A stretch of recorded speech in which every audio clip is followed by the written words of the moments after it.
कई तरह की मौत के बारे में हमने सुना है, लेकिन अगर मौत का कारण किसी का नाचना हो तो ये थोड़ा अजीब लगता है। लेकिन आपको जानकर हैरानी होगी कि इसी नाचने की वजह से कई लोगों की मौत पहले हो चुकी है। आइए जानते हैं कब, कहाँ और क्यों हुआ नाचने की वजह से लोगों की मृत्यु।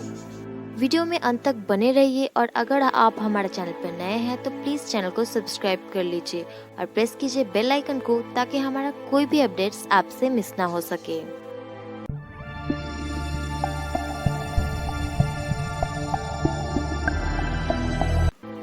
बात है सन 1518 की। यूरोप के स्ट्रासबर्ग शहर में जुलाई से लेकर सितंबर तक लगभग 400 लोगों की मृत्यु हो चुकी थी। तो इस घटनाक्रम की शुरुआत होती है कुछ इस प्रकार से। एक दिन एक सुबह अचानक मिसेस ट्रॉफिया नाम की एक औरत जो जर्मन की रहने वाली थी, वो सड़क के बीच में आकर अचानक नाचने लगती है। हैरान की बात यह है कि वो कोई गाना या म्यूजिक के अलावा ही लगातार नाचती रहती है। कुछ देर बाद उनका पति आकर उन्हें रोकने की कोशिश करता है, लेकिन वो नहीं मानती और लगातार नाचती रहती है। इतने ही देर में वहाँ के लोग उन्हें पागल समझने लगते हैं, लेकिन फिर भी वो नहीं रुकती और सिर्फ नाचती ही रहती है।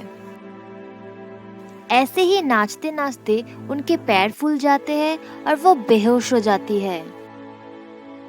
अगली सुबह एक हैरान कर देने वाली बात देखने को मिली, जो कि ये था कि जो लोग मिसेस ट्रॉफिया को नाचते हुए देख रहे थे, वो लोग भी आज मिसेस ट्रॉफिया के साथ नाचने लगते हैं और पहले दिन की एक जैसी ही बात देखने को मिलती है। बिना किसी गाने या म्यूजिक के वो लोग नाचते हैं और अगर कोई उसे रोकने की कोशिश भी करता है तो भी वो नहीं रुकते। वहाँ के लोग सोचने लगते हैं ये कैसे संभव है, एक ही दिन में इतने सारे लोग पागल कैसे हो सकते हैं। इसीलिए वहाँ के लोग अब गवर्नर को ये सूचना देते हैं। वहाँ की गवर्नर यहाँ आकर इस घटनाक्रम को देखकर इन लोगों की तुरंत इलाज करने की व्यवस्था करते हैं। वहाँ के गवर्नर इन लोगों की इलाज के लिए वहाँ पे डॉक्टर को भेजते हैं। उस समय डॉक्टरों का कहना होता है खून में गर्माहट की वजह से वो लोग ऐसी हरकत कर रहे हैं, इसीलिए उन्हें एक्स्ट्रा खून को निकालना पड़ेगा। लेकिन ऐसी हालात में उन लोगों को पकड़ना तो दूर, उन लोगों के पास जाना ही मुश्किल हो रहा था। इसके बाद उनके विकल्प रूप में डॉक्टर ये कहते हैं कि इन्हें नाचने दिया जाए, जिससे कि इनकी खून की गर्माहट कम होगी और ये धीरे धीरे नाचना बंद कर देंगे। लेकिन असल में ऐसा नहीं हुआ। लोग नाचते नाचते बेहोश हो रहे थे, उनके पैर फूल रहे थे और वो गिर रहे थे, लेकिन फिर भी उनका नाचना बंद नहीं हो रहा था, जिसकी वजह से वहाँ के बाकी लोग बहुत परेशान होने लगे। ऐसे ही खाना पीना छोड़कर लगातार नाचने की वजह से लोग कमजोर होने लगे और धीरे धीरे मौत के मुंह में चले गए। ऐसे ही एक एक करके हर दिन 7 से 14 लोगों के मारे जाने की खबर आने लगी। धीरे धीरे शहर के हर एक लोग बाकी लोगों के साथ ही नाचना शुरू कर दिया और हर एक लोगों की मौत होने लगी। उस समय डॉक्टर्स बहुत परेशान हो गए, क्या हो रहा है और इस रोग का इलाज क्या है। धीरे धीरे शहर में इस रोग की महामारी छाने लगी और लोगों की मृत्यु होने लगी। 1446 में प्लेग की तरह ही ये महामारी भी हर तरफ फैल गई।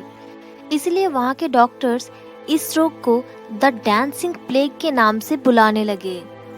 इस रोग के लक्षण थे हल्का सा बुखार और लोगों की उल्टी सीधी हरकतें करना, जिसे उनका नाचना भी कहा जा सकता है, और बाद में अचानक हार्ट अटैक या फिर स्ट्रोक की वजह से उनका मर जाना। ये महामारी बाद में स्विट्जरलैंड, जर्मन, हॉलैंड कई जगहों पर भी फैल गई, जो कि लोगों का बहुत बड़ा चिंता का कारण बन गया था। उस समय कई लोगों ने इसे कई महापुरुषों का शाप भी कहकर बुलाने लगे और कई लोगों ने तो इसे किसी धर्म की देव देवियों की गुस्से के रूप में भी इसे स्वीकार करने लगे। लेकिन अंत तक इस महामारी का कोई इलाज ना होने की वजह से सितंबर तक ये सिलसिला ऐसे ही चलता रहा और ये महामारी कई लोगों की जान ली। बाद में कहा जाता है इस घटनाक्रम को रोकने के लिए उन अफेक्टेड लोगों को एक पहाड़ी की चोटी पर उन लोगों की जान लेने के लिए ले जाया गया। 1518 की ये प्लेग महामारी यूरोप के इतिहास में बड़े महामारियों में से एक था, जिसने यूरोप की इतिहास कई हद तक बदल के रख दी और कई लोगों का मौत का कारण भी बना। तो दोस्तों, हमने देखा द डांसिंग प्लेग महामारी का एक भयंकर और चिंताजनक रूप, जिसका कोई इलाज भी आज तक नहीं मिल पाया है। ऐसे ही कुछ इंटरेस्टिंग वीडियोस हम लाते रहेंगे, इसीलिए लाइक कीजिए हमारी इस वीडियो को, सब्सक्राइब कीजिए हमारे चैनल को और प्रेस कीजिए बेल आइकन को। मिलते हैं अगली वीडियो में।